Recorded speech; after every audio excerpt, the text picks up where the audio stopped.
adubação, o dia que eu inventei de adubar pasto lá atrás, né? Quando eu já tinha um tempinho já de boi, mas quis fazer uma tecnificação, fiz alguns passos de tecnificação, mas na hora que veio o adubo, eu não me planejei direito e vou te contar aí quais os perigos envolvidos para que isso não aconteça com você, porque sim, adubar pastos é super importante. Faz parte do processo de intensificação de uma pastagem, de uma pecuária profissional, mas que se você não souber fazer, você vai perder dinheiro. E aí é onde normalmente tem um conflito da turma que não quer fazer adubação, que entende que jogar o adubo lá é meio que perder dinheiro, você joga lá e não tem resultado nenhum, o pasto cresce sozinho, e se precisar você vai lá e reforma daqui a um tempo e não precisa ficar adubando.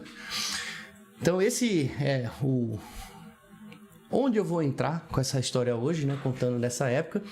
Então, essa história, né, isso aconteceu em 2016, mais ou menos. Mais ou menos 2016. E eu tinha, há algum tempo, feito todo um processo de intensificação de uma área específica, a qual eu fazia o trabalho que era, né, a parte da fazenda e só meu. Então ali eu podia fazer do jeito que eu quisesse, o arrendamento meu. Então isso daí me proporcionou que eu, quando estudei e fiz cursos de intensificação, falei, cara, dá para melhorar muitas coisas. Então vamos melhorar. E aí dali para frente eu fiz um projeto rotacionado, então cerca de choque elétrico, dividindo, piquete, praça de alimentação, água de bebedouro, o negócio tava chique, né? Muito bem feito, tem todos os percalços, né, de se fazer cercas e equipe para entender um manejo diferente, mas aí decidimos que tinha que dar um passo a mais. Então na época eu estava geralmente com 200 animais rodando em uma área de mais ou menos, ali arredondando 60 hectares. 200 bois, garrotes, né, machos de 7 210 quilos. Então, se a gente fizer uma conta aí mais ou menos, tinha uma carga animal ali de 1,6 UA por hectare e 1,5, algo assim, dá 1,5, né? Não dá muito mais do que isso. Que já é um número, né? Pensando na média Brasil, pecuária extensiva, né? A média é 1,08, é 1 para 0,8 para 0,6. Então, você está colocando 1,5, você já está num processo ali, né? Tava rodando legal, o rotacionado tinha sua operação funcionando, suplementação, maravilha. Mas estava comendo mais o pasto do que ele regenerava, porque o pasto na segunda rodada ali, já no segundo ano que estava funcionando esse rotacionado, ele deu não vou dizer que foi uma fracassada, mas já baixou um pouquinho, né, a produção, e eu falei, bom, acho que tem que ter... agora vamos avançar, vamos fazer adubo. Entendi como é que funciona, vamos meter o adubo. Eu já tinha feito, né, uma jogada de calcário nessa área um ano antes, um calcáriozinho lá para dar uma corrigida, mas essa foi uma área que já foi reformada uns 5 anos antes, que foi completamente reformada, tudo gradeado, subsolado, com uma reforma completa, tudo que pode ter, porque era o pessoal que plantava melancia. Então eles faziam o melhor possível para eles tirar a melancia, e precisa de muita coisa para ir numa melancia, né? E fica o residual ali e eles fazem o plantio de capim para você. Entrega ali um capim novo, né? Então os combinados do arrendamento, inclusive, é fazer a reforma grátis dessa forma, né? Eles te devolvem com o capim plantado. E nesse meio aí, 5 anos depois, de uma forma mais extensiva que era, detonou ali, não a ponto de ficar sem nada, mas com certeza estava bem abaixo do que poderia estar, e agora, né, já não estava suportando 1 UA e meia, 1,5 UA animal por hectare. Então, eu falei, bom, vamos lá. Fiz a análise de solo, e a análise de solo eu mandei para o técnico, meu amigo Fabrício Rocha.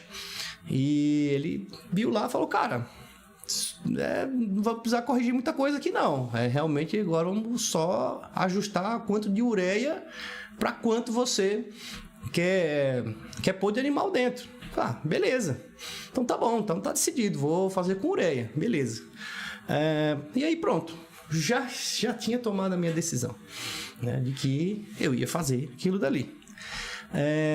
Aonde que começa, né, a sucessão de erros, né, dessa história, né? Vou estruturar dessa forma, contando, né, passo a passo, que fica mais fácil para o meu editor fazer os cortes depois do que quando eu saio falando direto. Vamos lá. Eu decidi isso. Primeiro eu decidi que ia fazer. Depois eu fui fazer a conta realmente da viabilidade desse... Não vou nem falar investimento, porque, né, esse investimento é um custo da operação ali e ia intensificar a minha operação. Investimento é algo que fica para vários anos. Mas enfim, quanto eu ia colocar de dinheiro no negócio ali, eu simplesmente não sentei e escrevi todos os custos. Eu só decidi, falei, bom, a melhor coisa que tem a se fazer é adubar. Então, estava decidido antes de fazer conta. Esse é o primeiro erro da história, porque se você não viu a viabilidade, você não viu tudo que vai precisar, talvez vai faltar uma parte. E faltou. E aí eu vou te explicar. Eu esperei o dia em que eu consegui, né, liga para um, liga para outro. Começou a época de chuva, né, então estava na época certa. Isso foi do meio pro, né, foi em outubro mais ou menos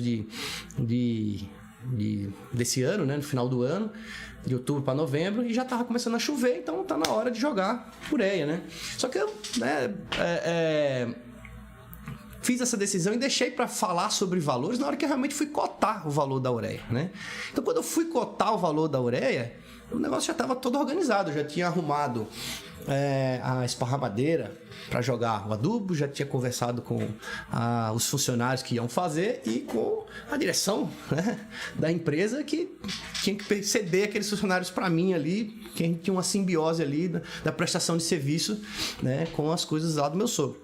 E aí tava tudo certo, então eu tinha aquela janela para fazer aquilo, pode comprar, pode fazer. Quando eu fui pesquisar, aí o primeiro foi assim, tá, quanto que você vai jogar, né, por hectare? Aí que eu fui fazer a conta. Eu não tinha feito essa conta na hora que eu, né, decidi.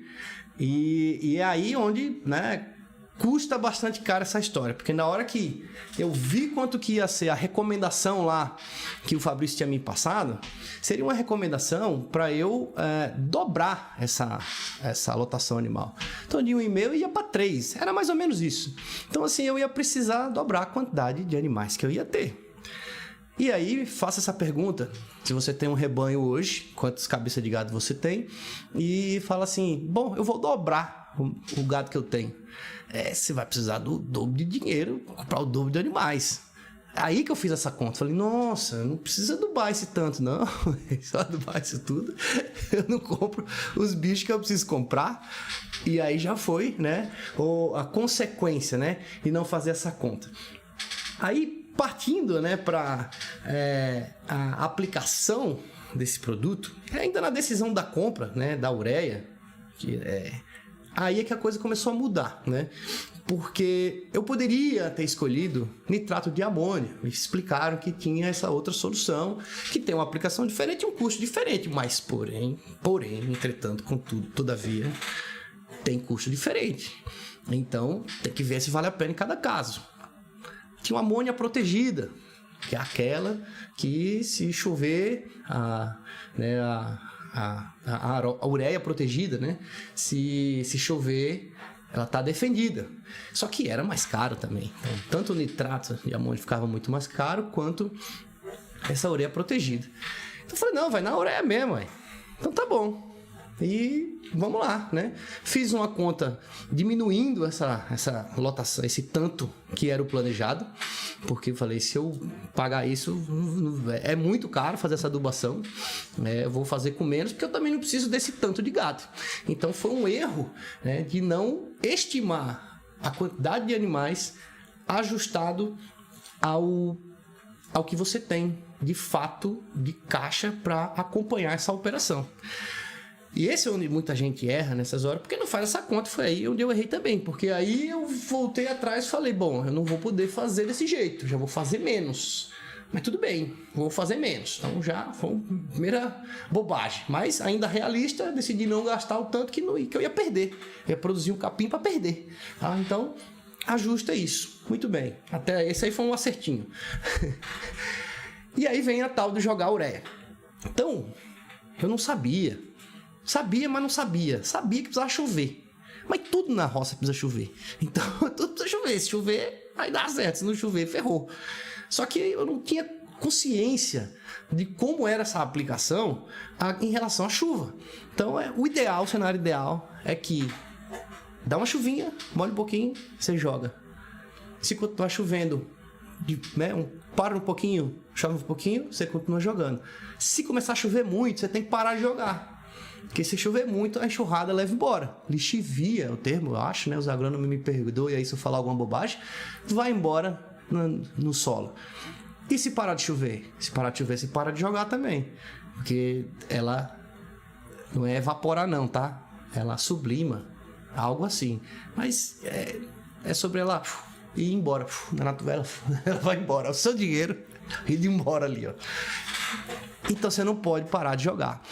E aí onde foi o meu... Sei lá se já é o terceiro erro. Mais um erro nessa história. Eu não sabia essa dinâmica, e na hora que eu entendi essa dinâmica, eu já estava com a turma comprometida. Quando já estava com a ureia lá, e já tinha que fazer, e a turma que eu tinha disponível para fazer o serviço não tinha essa disponibilidade de ficar indo lá, vendo se vai chover ou não para fazer. Nos dias que chove, ele não faz, no dia que depois que chove, ele faz. Né? Eu não tinha essa equipe disponível assim. Tinha equipe para aqueles dias. E aí começou a jogar. Do que começou a jogar, choveu um pouco nos primeiros dias. Eles estavam fazendo ali, eu não lembro agora exatamente, mas eles faziam ali alguns hectares por dia, que já deu, né? Tipo, no primeiro dia, no segundo dia, deu uma chuvinha já, ali deu bom, né? Mas depois disso, parou de chover. Parou. Não choveu um dia, não choveu 2, choveu 3, choveu 10. Acho que passou uns 20 dias sem chover. Deu um veranico, né? É uma época de chuva que devia estar chovendo, mas acontece, às vezes não choveu. É isso aí. E aí, cara, é que essa ureia foi embora com o senhor. O vento virou, foi embora, voltou pro sistema. E foi embora e voltou pro sistema, meu dinheiro junto, né? Então, no fim, eu cheguei a fazer uma conta na época, mas eu não sei se está muito certo, não.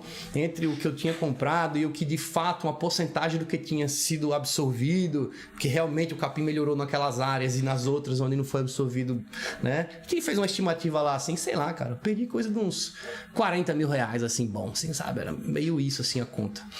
Naquela época, né? Então, hoje seria mais dinheiro.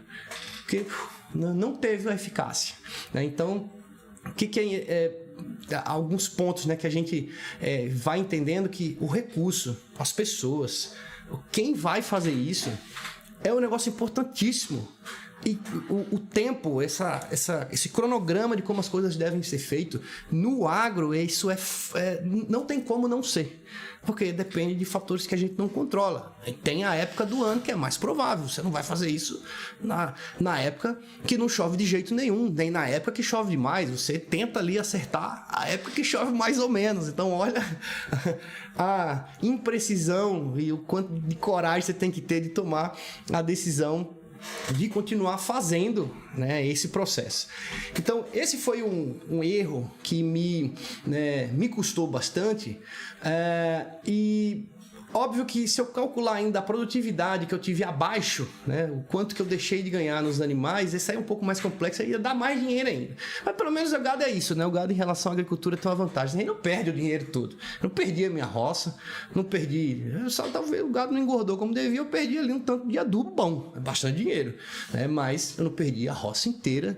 A perda não representou 50% ou 30%, não representou 20%, né, do volume de dinheiro que estava ligado, né? Então, se fosse uma roça de soja, alguma coisa assim, o cara tinha perdido o dinheiro todo, né? Então, vamos lá. É um erro que deu para remendar. Esse é até um problema do pecuarista, né? O pecuarista demora a quebrar por causa disso, porque o erro dele não custa tudo de uma vez, custa só um pedaço, e aí dá para você ir tentando recuperar. Então, isso traz Por que eu tô contando essa história toda? Para falar sobre planejamento. Para falar sobre, cara, quando você for planejar um negócio dessa magnitude, você simplesmente não pode decidir que quer fazer e não pensar antes, fazer um planejamento de estratégia. Realmente é um bom negócio fazer isso, eu deveria mesmo fazer isso, eu tenho viabilidade econômica e de segurança. Pensando, qual a chance que eu tenho de perder dinheiro disso, qual o risco que está envolvido. Você tem que fazer, tem que entender o que tem ali. E nessa discussão que você faz sobre, nesse planejamento, você vai descobrir um monte de pontos que você tem que cobrir para quando chegar no dia do negócio acontecer, você tá sob controle. Por mais que você não esteja controle de porra nenhuma. Você tá mais ou menos sob controle, que você sabe o que tá acontecendo. Deixa pra parte que você não controla só para se chover ou se não chover. Mas daí você tem uma medida corretiva. Se chover é isso, se não chover é aquilo. E se eu soubesse que eu não ia poder ter a turma para se chover ou se não chover, eu talvez não tivesse feito isso. Ou talvez entendido que eu pudesse usar nitrato de amônio ou outra adubação nitrogenada que não fosse a ureia, ou tivesse comprado a ureia protegida. Então, é importante a gente fazer esse planejamento. Esse corte que você acabou de assistir é da nossa live raiz que acontece às segunda-feiras, às 19h30. Você já se inscreve, dá um like, compartilha esse perfil e eu te espero na próxima.